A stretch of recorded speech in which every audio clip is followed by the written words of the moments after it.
कभी सोचा है ये जो हमारे चारों तरफ पहाड़ हैं, घाटियां हैं, इनका आकार कैसे बना? इसका जवाब ना थोड़ा हैरान करने वाला है। इन सबको तराशने वाला सबसे बड़ा कलाकार कोई और नहीं बल्कि पानी है। सुनने में थोड़ा अजीब लगता है ना? एक तरफ नरम बहता हुआ पानी और दूसरी तरफ कठोर ठोस चट्टान। पानी उसे काट कैसे सकता है? तो चलिए आज इसी अविश्वसनीय रहस्य से पर्दा उठाते हैं। तो देखिए, ये पूरी कहानी शुरू होती है पहाड़ों से। सामने जो ये जलोढ़ पंख दिख रहे हैं ना, ये इस बात का जीता जागता सबूत है कि पानी में कितनी जबरदस्त ताकत होती है। इतनी कि वो पहाड़ों को भी टुकड़ा टुकड़ा करके अपनी जगह से हिला सकता है। अब समझिए, हर नदी की ना एक अपनी कहानी होती है और ये कहानी शुरू होती है पहाड़ों की ऊंचाइयों से।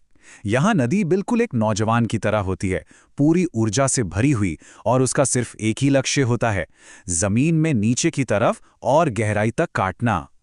इसी को हम कहते हैं वर्टिकल इरोजन, या हिंदी में कहें तो ऊर्ध्वाधर कटाव। इसका सीधा सा मतलब यह है कि नदी अपनी पूरी ताकत नीचे की तरफ लगा रही है, अपनी घाटी को बस गहरा और गहरा करती जा रही है। तो सवाल यह है कि ये वी शेप वाली घाटी आखिर बनती कैसे है? देखिए, इसके कुछ स्टेप्स हैं। सबसे पहले नदी जमीन को नीचे की तरफ काटती है। फिर मौसम की वजह से घाटी के किनारे कमजोर पड़कर टूटने लगते हैं। अब ग्रेविटी अपना काम करती है और इस सारे टूटे हुए मलबे को नदी में गिरा देती है, और नदी वो तो उसे बहाकर आगे ले जाती है। तो नतीजा क्या हुआ? एक गहरी संकरी वी आकार की घाटी। और जरा सोचिए, जब यही काम लाखों करोड़ों सालों तक चलता रहे तो नतीजा कुछ ऐसा शानदार होता है, बिल्कुल अमेरिका के ग्रैंड कैनियन जैसा। कोलोराडो नदी ने इसे लगभग 3 किलोमीटर तक गहरा काट दिया है। कमाल है ना? अच्छा, युवा नदियों की ना दो और खास पहचान होते हैं, झरने और रैपिड्स। झरना या वाटरफॉल तब बनता है जब नदी किसी सख्त चट्टान से होकर अचानक एक नरम चट्टान वाली जगह पर नीचे गिरती है, और रैपिड्स वो तब बनते हैं जब पानी ऊबड़ खाबड़ चट्टानों के ऊपर से बहुत तेजी से गुजरता है, जिससे एक अशांत बहाव पैदा होता है।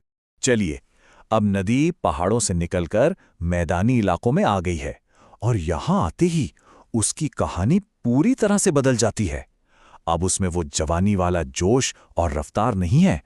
अब उसका फोकस नीचे की तरफ काटने पर नहीं, बल्कि अपने किनारों को यानी अगल-बगल काटने पर होता है।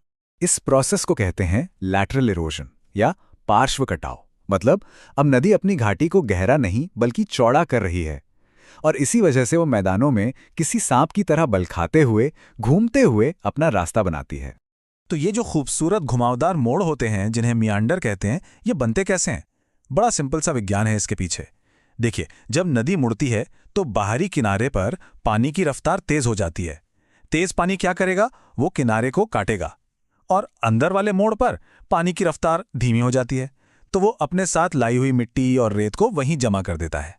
बस एक तरफ कटाव और दूसरी तरफ जमाव, इसी खेल से ये मोड़ बनते चले जाते हैं।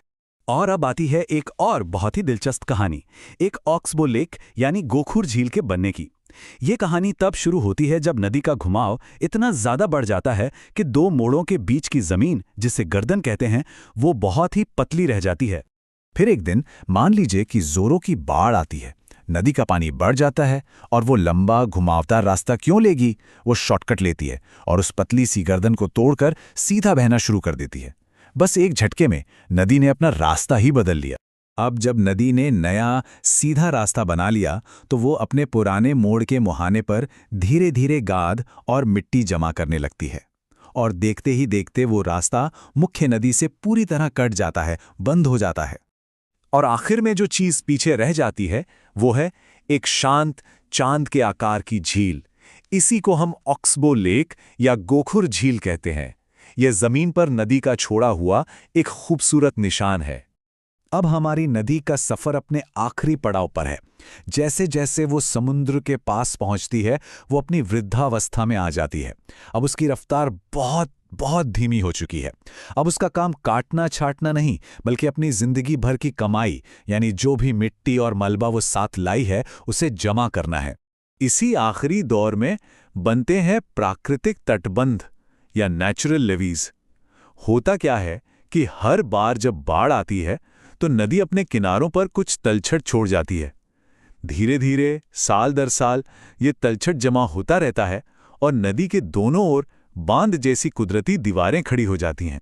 और फिर आता है सफर का बिल्कुल अंत। जब नदी आखिरकार समुद्र से मिलती है तो वो अपना सारा बोझ, सारा वजन वहीं उतार देती है।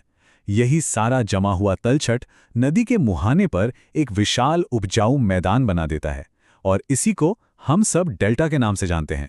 अब एक थ्योरी ये भी है कि अगर किसी नदी को लाखों करोड़ों साल तक बिना किसी रुकावट के अपना काम करने दिया जाए तो वो पूरे के पूरे भूभाग को काट छाट कर एक लगभग सपाट मैदान में बदल सकती है। इसी काल्पनिक मैदान को पेनीप्लेन कहते हैं। ये समझिए कि ये नदी के जीवन भर के काम का अंतिम नतीजा है। लेकिन रुकिए, पानी की कारीगरी सिर्फ नदियों तक ही सीमित नहीं है। वो हमारी धरती को और भी कई तरीकों से तराशता है, और अक्सर तो ऐसे तरीकों से जो हमारी नज़रों से छिपे हुए हैं, जैसे जमीन के नीचे। उदाहरण के लिए कास्ट भू आकृतियां।